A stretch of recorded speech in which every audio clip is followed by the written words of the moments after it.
Omnium Sumaru, Sarva, and Puda. Nana,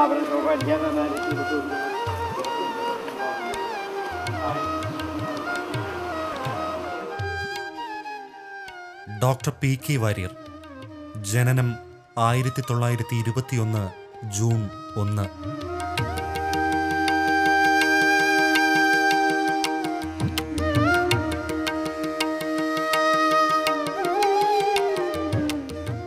അമ്മ പന്നിയമ്പള്ളി വാര്യത്ത് കുഞ്ചി വാരസ്യാർ.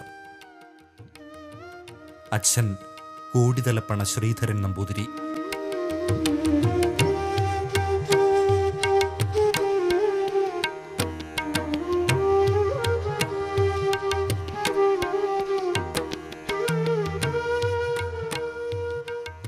കുഞ്ചി വാരസ്യാരുടെയും ശ്രീധരൻ നമ്പൂതിരിയുടെയും 6 മക്കളിൽ ഇളയവനു പേർ കൃഷ്ണൻകുട്ടി.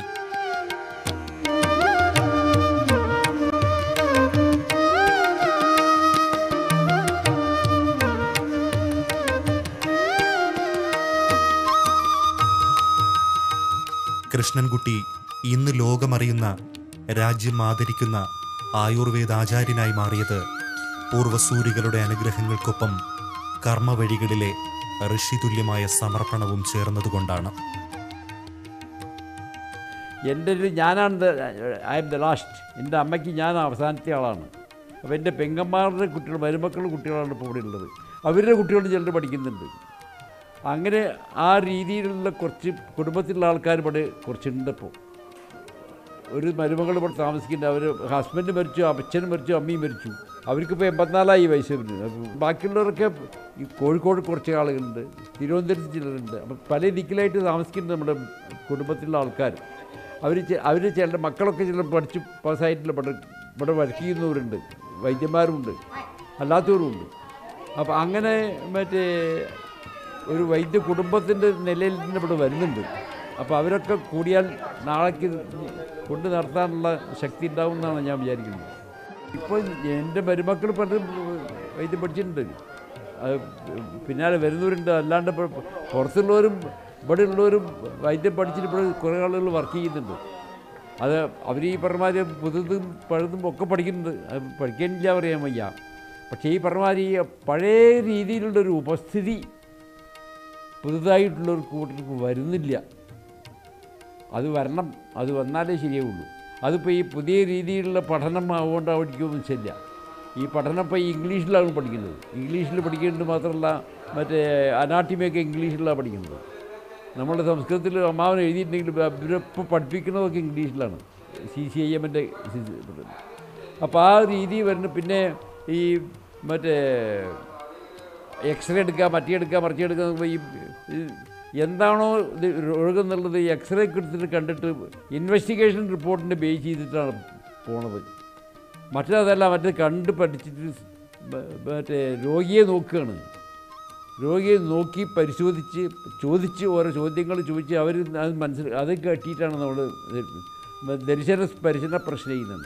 ദർശനം, സ്പർശനം, പ്രശ്നം ചോദിച്ച് മനസ്സിലാക്കണം. അത് എന്തൊക്കെയാണ്, എവിടെയാണ് വേദന, എങ്ങനെയാണ് വേദന, അത് അവിടെ എങ്ങനെയുണ്ടോ, ഇങ്ങനെയുണ്ടോ. ഈ 100 ചോദിച്ചാലേ നമുക്ക് നേരാവണ്ണം നമുക്ക് ആ മരുന്ന് എന്താണ് വേണ്ടതെന്നുള്ളത് പറയാൻ സാധിക്കും. അത് മനസ്സിലാക്കണം. അല്ലാണ്ട് ഈ ഇൻവെസ്റ്റിഗേഷൻ റിപ്പോർട്ടിൽ അവിടെ ഒരു മുഴയുണ്ട്, ഇവിടെ ഒരു മുഴയുണ്ട്, അല്ലെങ്കിൽ ഓർഡർ അതിനുള്ള ചികിത്സ നമ്മൾ ചെയ്താൽ ശരിയായി വരില്ല. അവിടെയാണ് ഈ ബുദ്ധിമുട്ട് വരുന്നത്. അപ്പം നമ്മുടെ ബുദ്ധി ഉപയോഗിക്കും വേണം. ഈ ഇൻവെസ്റ്റിഗേഷൻ റിപ്പോർട്ട് വേണ്ട സമയത്ത് ഉപയോഗിക്കുകയും ചെയ്യാൻ, ആവശ്യത്തിന് ഉപയോഗിക്കണത് വേണ്ടാന്നല്ല പറഞ്ഞത്. അത് ഉപയോഗിക്കുന്നതോടൊപ്പം തന്നെ നമ്മുടെ ബുദ്ധി ഉപയോഗിച്ച് അതന്നെയല്ലേ തീർച്ചയാക്കാനുള്ള ഒരു ഉൾക്കാഴ്ച നമുക്ക് ഉണ്ടാവണം. അത് പുതിയ ആളുകൾ, കുറച്ച് ആളുകൾക്കൊക്കെ ഉണ്ടില്ലെന്ന് ഞാൻ പറയില്ല. അത് ഇതിൻ്റെ ഒപ്പം ഉണ്ടാക്കിക്കൊണ്ടുവന്നിട്ട് ഈ എല്ലാ സിസ്റ്റം കൂടി ഒന്നിച്ച് വരികയാണെങ്കിൽ നാളേക്ക് ഒരു നല്ല നാളെ വരുന്നുള്ളത് അതിന് തീർച്ചയാണ്, യാതൊരു സംശയമില്ല.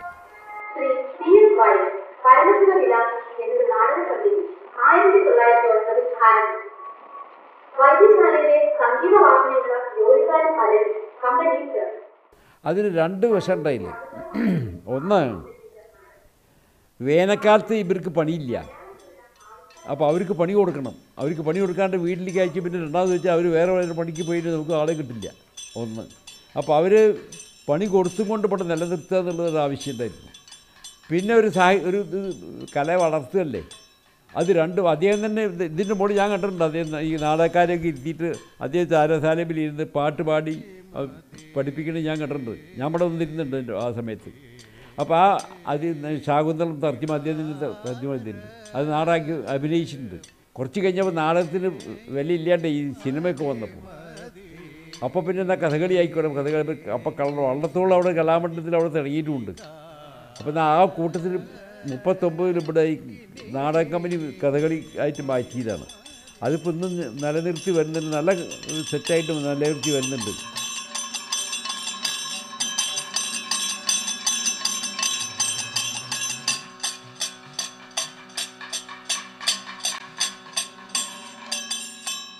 ആദ്യത്തെ ഒരു അപകടം പറ്റിയത്, അപകടം എന്ന് പറയാൻ വയ്യ, ആദ്യത്തെ ഒരു അമളി പറ്റിയതെന്ന് പറയാം. ചികിത്സ തുടങ്ങണേ ഉള്ളൂ ആ കാലത്താണ്. ഒരാളെ 3-4 ആൾ പിടിച്ചു കൊണ്ടിട്ടുണ്ട്. എന്താണെന്ന് വെച്ചു വയറ്റിൽ വേദനയാണ്. അപ്പോൾ അന്ന് ഈ പഠിപ്പ് കഴിഞ്ഞ ഉടനെ അതുകൊണ്ട് കുടലിൽ ബ്ലോക്ക് വന്നാൽ പെട്ടെന്ന് ഓപ്പറേറ്റ് ചെയ്തില്ലെങ്കിൽ മരിക്കുന്നൊക്കെ കേട്ടിട്ടുണ്ട്. ഇനി അതോടെയാണോ ഉള്ളൂ നിശ്ചയില്ലാന്ന് വിചാരിച്ചിട്ട് എന്താ വേണ്ടത് നിശ്ചയില്ലാണ്ട് ഞാൻ ഡോക്ടർ ആസ്പത്രിയിൽ 10-11 മണി ആയിരിക്കണം. ഡോക്ടർ വരുമ്പോൾ അവിടെ നിർത്തി. എന്നിട്ട് ഡോക്ടറോട് ചോദിച്ചു, എൻ്റെ ബ്രദറിലോ തന്നെയായിരുന്നു ഡോക്ടർ, ഇത് ഇങ്ങനെ സംശയം തോന്നിയപ്പോൾ എന്താ വേണ്ട നിശ്ചയില്ലാണ്ട് ഇരിക്കുകയാണെന്ന് പറഞ്ഞു. അപ്പോൾ ഡോക്ടറൊക്കെ ഒന്ന് നോക്കി, മഞ്ചേരിക്ക് അയച്ചോളൂ എന്ന് പറഞ്ഞു. മൂപ്പർ പോയി. അപ്പോൾ മഞ്ചേരിക്ക് പോകണമെന്ന് വെച്ചാൽ കാറ് വേണ്ടേ. ഇവിടെ ആകെ ഒരു കാറൊറ്റയാണുള്ളത്. അത് ഞാൻ കൊണ്ടുവരാമെന്ന് പറഞ്ഞു. ഒരാൾ ഓടിപ്പോയി. ഇയാൾ കൂടെ 3-4 ആളുണ്ടായിരുന്നു. ഒരാൾ ഓടിപ്പോയി. അപ്പം ഞാൻ ഇയാളോട് ചോദിച്ചു, താൻ ഇന്ന് എന്തൊക്കെയാണ് കഴിച്ചിരിക്കുന്നത്? അപ്പോഴേക്ക് തോന്നിയുള്ളൂ. ആദ്യം ചോദിക്കാൻ തോന്നിയില്ല. അപ്പം പറഞ്ഞു, രാവിലെ ഒരു 2-3 കഷ്ണം പുട്ടും പപ്പടവും കടലയൊക്കെ പാട് കൊണ്ടിട്ട് തിന്നിരിക്കണമെന്ന് പറഞ്ഞു. അപ്പോൾ അതാണ് ഇയാളുടെ വയറ്റിൽ വേദനയ്ക്ക് കാരണം, അല്ലാണ്ട് ബ്ലോക്കൊന്നും അല്ലാതെ എനിക്ക് മനസ്സിലായി. അപ്പോൾ ഇന്ദുപ്പുകാടെന്ന് പറഞ്ഞിട്ടൊരു പൊടിയുണ്ട്, ദഹനം കിട്ടുന്നതാണ്. ചൂടുവെള്ളത്തിൽ അത് കലക്കിയിട്ട് 1 റുപ്യത്തൊക്കെ 10 ഗ്രാം അവിടുന്ന് കൊടുത്തു. കാറ് ഒരു 15 മിനിറ്റ് പിടിക്കും കാറും കൊണ്ട് ആൾ വന്നു. അപ്പോഴേക്ക് ഇയാൾ എണ്ണീട്ടിരുന്നിട്ട് തപ്പ് എന്ത് പറ്റിയെന്ന് ചോദിച്ചു. അപ്പോൾ വേദനയൊന്നും ഇല്ല, മാറിയിരിക്കുന്നു. ചിലപ്പോൾ 1-2 പ്രാവശ്യം ശോധന ഉണ്ടായിരുന്നു, ഇവർ കടക്കിയിട്ടുണ്ട്, അതുകൊണ്ട് വേണമെങ്കിൽ 1 ഡോസ് കൂടി കഴിച്ചോളൂ എന്ന് പറഞ്ഞ് ഒരാളെ പറഞ്ഞു. അപ്പോൾ അത് വളരെ സന്തോഷമായി. എന്താ വെച്ചാൽ ഇത് കൂടാണ്ട് കഴിഞ്ഞുല്ലോ, ഓപ്പറേഷനൊക്കെ കൂടാണ്ട് കഴിഞ്ഞു. ഇപ്പോൾ മനസ്സിലായില്ലേ.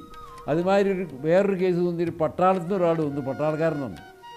ഞാൻ പട്ടാളത്തിൽ ലീവ് എടുത്ത് വന്നതാണ്. ഓപ്പൻഡിസൈറ്റിസാണ്, അത് ഓപ്പറേറ്റ് ചെയ്ത് കളയണമെന്ന് പറഞ്ഞിരിക്കുകയാണ്.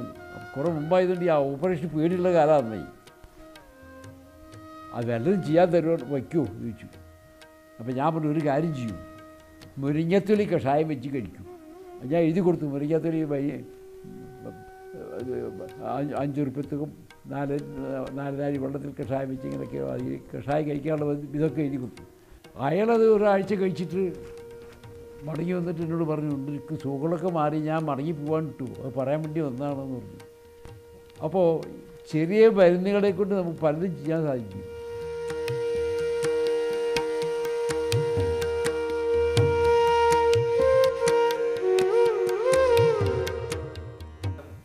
മരുന്നുകൾ ഈ കിട്ടാൻ വളരെ വിഷമമുണ്ടപ്പോൾ. അത് മായം ചേർക്കാണ്ട് കിട്ടാൻ അതിലേറെ വിഷമമുണ്ട്. ഗവൺമെൻറ്റിൻ്റെ നിലയിൽ പണ്ട് ഒരു ഇതുണ്ടായി, ഹരിജൻ ഗിരിജൻ സൊസൈറ്റീസ്, അവിടുന്ന് വാങ്ങാൻ പാടുള്ളൂ, നിങ്ങൾ മരുന്ന് കാട്ടിൽ കയറി പറിക്കാൻ പാടില്ല എന്നൊക്കെ പറഞ്ഞിട്ട്. ഹരിജൻ ഗിരിജൻ സൊസൈറ്റി എന്ന് പറഞ്ഞാൽ ഞങ്ങളുടെ ഈ കാശ് മരുന്നില്ല എന്ന് പറയും. അവരിപ്പോൾ പറിക്കാനുള്ള ഉത്സാഹവും ഇല്ല. പിന്നെ നമ്മളിങ്ങനെ മരുന്ന് കിട്ടുക കർണാടകത്തിലും തമിഴ്നാട്ടിലും അവിടെ കാട്ടിലൊക്കെ പോയിട്ട് പറിച്ചു കൊണ്ടുവരികയാണ്. ചെക്ക് പോസ്റ്റിൽ കാശ് കൊടുത്തിട്ടാണ് കൊണ്ടുവരേണ്ടത്. അതേ കടത്തിവിടില്ല എന്ന് പറയും. കടത്തിവിടില്ല എന്നൊരു പച്ചമരുന്നല്ലേ, ഇത് കേട് വരില്ലേ 4 ദിവസം ഇരുന്നാൽ. അപ്പോൾ കാശ് കൊടുത്തിട്ടാണ് കൊണ്ടുവരുന്നത്. അപ്പോൾ വില ഇങ്ങനെ കയറുകയല്ലേ. ഇപ്പോൾ മരുന്ന് കിട്ടാൻ വളരെ വിഷമമാണ്, നല്ല വിഷമമുണ്ട്. അപ്പോൾ അത് നേരാക്കാൻ വിഷമമാണ്. എന്താ വെച്ചാൽ എത്ര കിട്ടിയാലും നമുക്ക് ഉണ്ടാക്കിയാൽ അത്ര തികയില്ല. അത് കുറച്ച് ഉണ്ടാക്കിയാൽ പോരല്ലോ. ഈ ഭക്ഷണം ഉണ്ടാക്കണത് മാതിരി അത് ഉണ്ടാക്കിയാൽ മതിയാവില്ലല്ലോ. ഇത് ഭക്ഷണം തന്നെ ഇപ്പോൾ പുറത്തുനിന്ന് വാങ്ങാൻ വിഷമിക്കണം. അവിടെ ഉണ്ടാക്കിയാലും നല്ല ഉണ്ടാവുള്ളൂ. മറ്റല്ലെങ്കിൽ ചേർത്തി വലുതാക്കാൻ വേണ്ടിയിട്ട് എന്തെങ്കിലും വളം ചേർത്തിട്ട് ഉണ്ടാക്കേണ്ടതാണ്. അത് പാടില്ല. അങ്ങനെ അമ്മ പഠിപ്പിച്ചിട്ടുള്ളത്. അമ്മ ഈ അവിടെ ഈ പാട്ടക്കാരെ പാട്ടക്കാർ കൊണ്ടുവന്നിട്ട് നെല്ല് ഉണക്കി വടിച്ച് പത്തായത്തിലിട്ടിരുന്നു. അപ്പോൾ അപ്പോഴാണ് ഈ റേഷൻ വന്നപ്പോൾ അമ്മ സ്ഥിരമായിട്ട് ഉണക്കി ചേറി വെടുപ്പാക്കി വെച്ചിട്ടുണ്ട്. അപ്പോൾ ആരോ ഒരാൾ പറഞ്ഞു, എന്തിനാ വാർച്ചേർ ഇത് ഉണക്കി ഇങ്ങനെ ചേറി ഇതൊക്കെ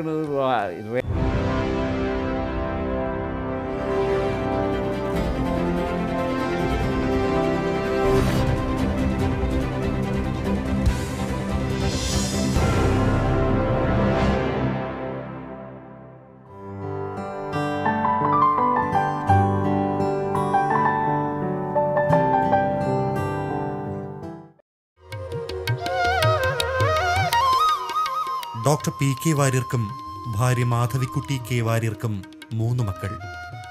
ഡോക്ടർ കെ ബാലചന്ദ്രൻ, സുഭദ്ര വാര്യർ, അന്തരിച്ച കെ വിജയൻ വാര്യർ. ജ്യേഷ്ഠനൊരു 10 കൊല്ലത്തോളം ജ്യേഷ്ഠൻ ഇരുന്നിട്ടുണ്ടായിരുന്നു. അധികം അതേ വഴി തന്നെ കാണിച്ചു തന്നു. അപ്പോൾ ആ വഴി കൂടെ തന്നെയാണ് ഞങ്ങളും ഇതുവരെ പോയി നോക്കുന്നത്. ഞാനിപ്പോൾ 64 മുതൽക്ക് പഠിപ്പിക്കുകയാണ്. അത് ആളുകൾക്ക് നന്മ ചെയ്യാൻ വേണ്ടിയിട്ട് മറ്റേ വൈദ്യം ചെയ്തിട്ട് കഴിയുന്നത്ര സഹായം ചെയ്യാൻ വേണ്ടിയിട്ടുള്ള നിലയ്ക്കാണ് അത്. ആ ഒരു ബോധത്തോട് കൂടിയിട്ട് ചെയ്യുകൊണ്ടാണ് നമുക്ക് കാശ് സമ്പാദിക്കാൻ വേണ്ടി മാത്രമല്ല എന്നുള്ള ബോധത്തോട് കൂടിയിട്ട് തന്നെയാണ് അവരും ചെയ്തിട്ടുള്ളത്. ഇന്ന് വരെയും ഞങ്ങളാണ് ചെയ്തിട്ടുള്ളത്. അതുകൊണ്ടാണ് ഇത് നിലനിൽക്കുന്നതെന്നാണ് ഞങ്ങളുടെ വിശ്വാസം. ഇത് ഇന്നില്ലാത്ത കാലത്ത്, ഖിലാഫത്ത് കാലത്ത് ആളുകൾക്ക് ഇവിടുന്ന് മുസ്ലിംസൊക്കെ വീട്ടിൽ നിന്ന് പോയ കൂട്ടി വീട്ടിലേക്ക് സ്ത്രീകൾക്ക് കഞ്ഞി വെച്ച് കൊടുക്കാൻ അരി അദ്ദേഹം കൊടുത്തിരുന്നു. അപ്പോൾ അത് മനുഷ്യനോടുള്ള സ്നേഹമാണ്. അതാണ് ആദ്യം വേണ്ടത്. അതാണ് ആദ്യം അതിൻ്റെ ബേസ് എന്നാണ്. മനുഷ്യനെല്ലാം ഒന്ന് തന്നെയാണെന്നുള്ള നിലയ്ക്കാണ് അദ്ദേഹം അത് ചെയ്തിരുന്നു. അതൊക്കെയാണ് ഈ വാസ്തുവിൽ ഇവിടെയുള്ള ആളുകളായിട്ട് അടുപ്പം കൂടാനും മനുഷ്യരായിട്ടുള്ള ബന്ധം കൂടാനും സഹായിക്കാൻ കാരണം. ആ രീതിയിൽ തന്നെയാണ് ഞങ്ങൾ ഇന്നും പോയിക്കൊണ്ടിരിക്കുന്നത്. അത് മാറരുത്. അത് നാളെ മാറിയാൽ ഇതൊക്കെ തയ്യാറാവും ചെയ്യും. ഒരിക്കലും സ്ട്രൈക്കൊക്കെ ഉണ്ടായി. കാരണമൊന്നുമില്ല, കൂലി ജാസ്തി കിട്ടണം, ഞാൻ തരാം. 15 ദിവസം കഴിഞ്ഞാൽ നമ്മുടെ ഒരു ഓഡിറ്റ് റിപ്പോർട്ട് കിട്ടും. ആ റിപ്പോർട്ട് കിട്ടിയാൽ നിങ്ങൾ ആരെ വേണിച്ചാൽ കൊണ്ടുവന്നുള്ളൂ. ഫിനാൻസ് പഠിച്ചിട്ടുള്ള ആൾക്കാർ ആരെ വേണിച്ചാൽ കൊണ്ടുവന്നുള്ളൂ. നമ്മുടെ ഓഡിറ്റേഴ്സ് ഇരിക്കാം. ഇരുന്നിട്ട് ഇങ്ങനൊരു സ്ഥാപനത്തിന് എന്ത് കൂലി കൊടുക്കാം എന്ന് ആലോചിച്ച് തീർച്ചയായും അത് തരാമെന്ന് പറഞ്ഞു. അത് ഒരപ്പം കിട്ടണമെന്ന് പറഞ്ഞു. അപ്പോൾ അവർക്ക് ഈ സ്ട്രൈക്ക് ചെയ്തിട്ടുള്ള പരിചയം അവർക്കും ഇല്ല. സ്ട്രൈക്ക് ചെയ്തപ്പോഴാണ് നമുക്കും എന്താ വേണ്ടത് ചെല്ലേണ്ടായത്. സിംകോവിൽ പോയി. അവിടെ നമ്പൂതിരിപ്പാടുണ്ടായിരുന്നു, ഷൊർണൂർ സിംകോവിൽ. അദ്ദേഹം ഇത് കഴിഞ്ഞിട്ടുള്ളതാണ്. കുറേ സ്ട്രൈക്ക് കഴിഞ്ഞാൽ അദ്ദേഹത്തിനോട് ചോദിച്ചു, ഇങ്ങനെയൊക്കെ ഉണ്ട്, എന്താ വേണ്ടത് ചോദിച്ചു. പരിഭ്രമിക്കാനൊന്നുമില്ല, be firm and be fair എന്ന് പറഞ്ഞു. ഫെയർ അല്ലാണ്ട് ഒന്നും ചെയ്യാൻ പാടില്ല, ഫേമായിട്ട് നിൽക്കും വേണം. എന്നാൽ ഒരു തകരാറും വരില്ല എന്ന് പറഞ്ഞു. ഞങ്ങൾ അങ്ങനെ തന്നെ നിന്നു. കുറച്ച് കഴിഞ്ഞപ്പോൾ തിരുവനന്തപുരത്തേക്ക് വിളിച്ചു. അപ്പോൾ അവർക്ക് പണി അടക്കന്നെയാണ്. അപ്പോൾ അതുകൊണ്ട് ഒരു 55 ഉറുപ്പ്യ അല്ല 50 ഉറുപ്പ്യ അവർക്ക് കടായിട്ട് കൊടുക്കുക. ഓരോ ഉറുപ്പ്യയായിട്ട് ആഴ്ചയ്ക്ക് കൂലി കൊടുക്കുമ്പോൾ മടക്കിയെടുക്കാൻ നോക്കണം. അത് നിങ്ങൾ സമ്മതിക്കണം എന്ന് പറഞ്ഞു. സമ്മതിക്കാം, പക്ഷേ സ്ഥിരമായിട്ടുള്ളവർക്കേ കൊടുക്കുള്ളൂ, അസ്ഥിരമായിട്ടുള്ളവർക്ക് കൊടുക്കില്ല എന്ന് പറഞ്ഞു. അത് മതി എന്ന് പറഞ്ഞു. അപ്പോൾ അത് പോരാന്ന് പറഞ്ഞു അവർ. നമുക്ക് പറ്റിയ ഒരാളുണ്ട് വരുന്നു ഇവിടെ, ശങ്കരവരൻ മരിച്ചുപോയി. അദ്ദേഹത്തിനെ വിളിച്ചു.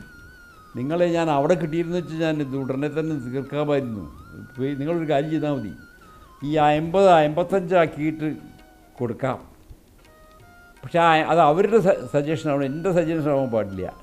അവരുടെ സജഷനായിട്ട് ഇങ്ങോട്ട് വരണം. 55 തന്നാൽ അവർ ബാക്കിയുള്ളവർക്ക് അവർ കൊടുത്തോളാമെന്ന് പറയാമെന്ന് ഒരു സജഷൻ ഇങ്ങോട്ട് തന്നാൽ ഞാനത് സമ്മതിക്കാമെന്ന കാര്യം തീരുമെന്ന് പറഞ്ഞു. അദ്ദേഹം അത് പോയിട്ട് 10 മിനിറ്റിനുള്ളിൽ മടങ്ങി വന്നു. ശരിയായിക്കെന്ന് പറഞ്ഞു. അങ്ങനെയാണ് ആദ്യത്തെ സ്ട്രൈക്ക് തീർന്നത്. രണ്ടാമത്തെ സ്ട്രൈക്ക് കുറച്ചുകൂടി ഗൗരവത്തിലായിരുന്നു. അത് ഒരു സെക്യൂരിറ്റിയിലെ ഒരു ഹെഡ് ഉണ്ടായിരുന്നു. അയാൾ പട്ടാളത്തിൽ നിന്ന് മടങ്ങി വന്ന ആളാണ്. അപ്പോൾ ഇവിടെ വന്നിട്ട് മാനേജറുടെ മേശയിൽ നിന്നൊക്കെ ചില കടലാസുകളൊക്കെ നോക്കിയിട്ട് സ്വകാര്യമായിട്ടുള്ളതൊക്കെ പുറത്തേക്ക് കൊണ്ടുപോകാനുള്ള ശ്രമമൊക്കെ അതിന് നമ്മുടെ ചില ആൾക്കാർ അതിൻ്റെ പിന്നിലുണ്ടായിരുന്നു. അതില്ലെന്ന് പറയാൻ വയ്യ, കൽപ്പിച്ചുകൂട്ടി പറ്റിച്ചിരുന്നതിനാണ്. അത് മനസ്സിലായപ്പോൾ എന്താ വേണ്ടത് ആലോചിച്ചു. അപ്പോൾ അന്നത്തെ ഒരു പേഴ്സണൽ മാനേജർ ഉണ്ടായിരുന്നു, ഗോപാലൻകുട്ടി വൈദ്യർ. അപ്പോൾ അദ്ദേഹം പറഞ്ഞു, നമുക്കൊരു കാര്യം ചെയ്താൽ മതി, ഈ ലഹളയ്ക്കൊന്നും പോകണ്ട, ആ സത്യക്ക് അങ്ങോട്ട് വേണ്ടാക്കിയ ഫാക്ടറി മാനേജർ സെക്യൂരിറ്റി ഓഫീസർ ആക്കിയാൽ മതി, ഇതെന്നെ അസിസ്റ്റൻറ്റ് സെക്യൂരിറ്റി ഓഫീസർ മതി. എന്നാൽ പിന്നെ ഇയാളുടെ ഇതില്ല വേണ്ട, അപ്പോൾ അയാൾ ആ സത്യക്ക് ഇല്ല എന്ന് പറഞ്ഞിട്ട് വേണ്ടാച്ചാൽ മതി, എന്നാൽ പിന്നെ ലഹള കൂടാണ്ട് അടിക്കുന്നതാണ് പറഞ്ഞു. ഞങ്ങളത് ചെയ്തു. അത് ചെയ്ത് അതിൻ്റെ മുകളിലാണ് ഇവർ വർക്ക് ചെയ്തത്. വർക്കേഴ്സാണ് അതിൻ്റെ ടേക്കപ്പ് ചെയ്തത്. സ്ട്രൈക്ക് ചെയ്തിട്ട് മാത്രമല്ല, വീട്ടിലേക്കുള്ള വെള്ളം എല്ലാം കട്ട് ചെയ്തു. ആസ്പത്രിയും കൂടി കട്ട് ചെയ്തു. ഒന്നും എവിടെയും വർക്ക് ചെയ്യാണ്ടാക്കി. അപ്പോൾ അന്ന് ആര്യാടനാണ് മിനിസ്റ്റർ, നായനാരുടെ മിനിസ്ട്രിയാണ്. അപ്പോൾ നായനാർ പറഞ്ഞു, ഞങ്ങൾ ആലോചിച്ചത് മറ്റേ ആർബിട്രേഷന് വിടാനാണ് നിരീക്ഷിച്ചത്. ആയിക്കോട്ടെ എന്ന് പറഞ്ഞു. അപ്പോൾ ഈ വിളിച്ചു, ഇങ്ങനെ ആർബിട്രേഷന് വിടണം, നിങ്ങൾ വിടണമെന്ന് സമ്മതിച്ച് ഞങ്ങൾ പോയി. 2 മാസം കഴിഞ്ഞ് ഞങ്ങൾ ജയിക്കുകയും ചെയ്തു ആർബിട്രേഷനിൽ. അപ്പോൾ ഈ 2 സ്ട്രൈക്കാണ് ഇങ്ങനെ ഉണ്ടായത്. 2 സ്ട്രൈക്ക് അവർ ഉണ്ടാക്കിയതെന്നല്ല, നമ്മൾ ഉണ്ടാക്കിയതല്ല. ഒരിക്കലും ഞാൻ ആ നിലയ്ക്ക് ആളുകളോട് പെരുമാറിയിട്ടുമില്ല.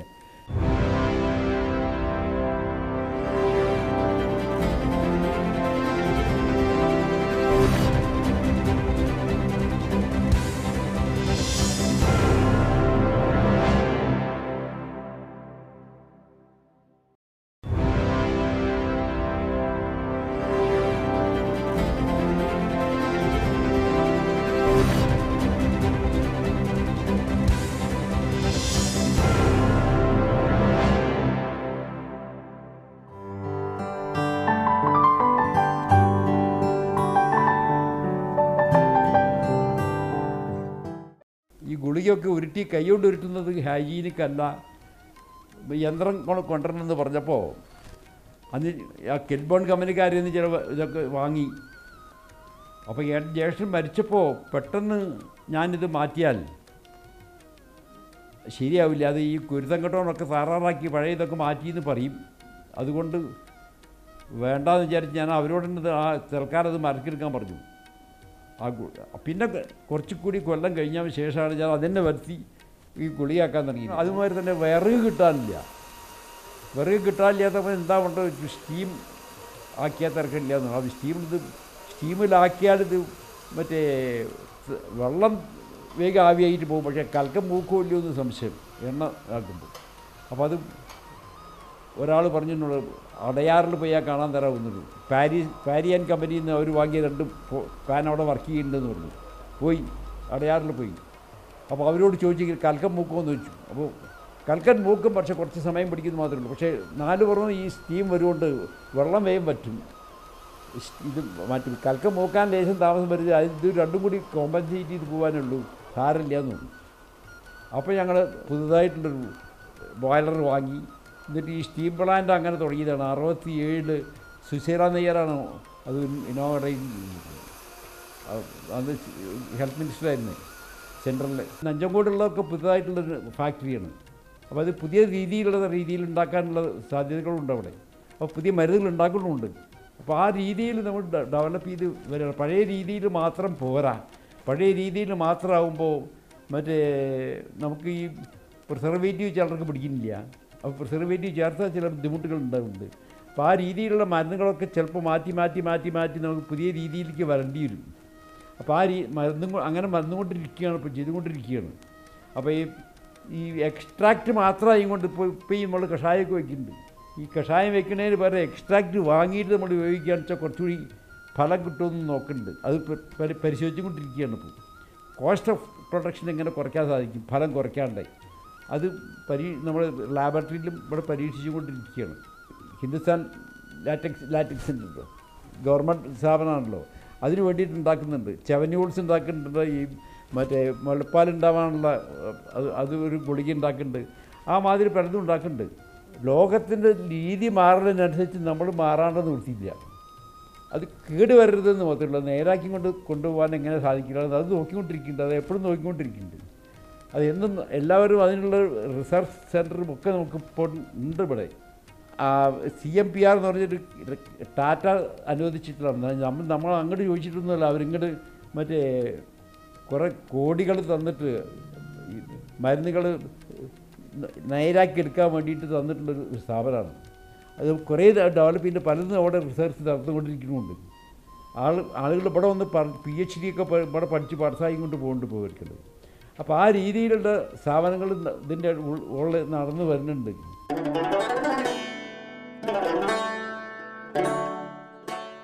ആധുനിക ലോകത്ത് ആയുർവേദമെന്ന ചികിത്സാ സമ്പ്രദായത്തിന് മറ്റു ചികിത്സാ രീതികൾക്കൊപ്പം സ്ഥാനവും മാനവും നേടിയെടുക്കാൻ ഇത്രയേറെ പ്രയത്നിച്ച മറ്റൊരാളെ കണ്ടെത്തുക പ്രയാസം. ആ പ്രയത്നങ്ങൾ ഒരളവ് വരെ ഫലം കാണുകയും ചെയ്തു.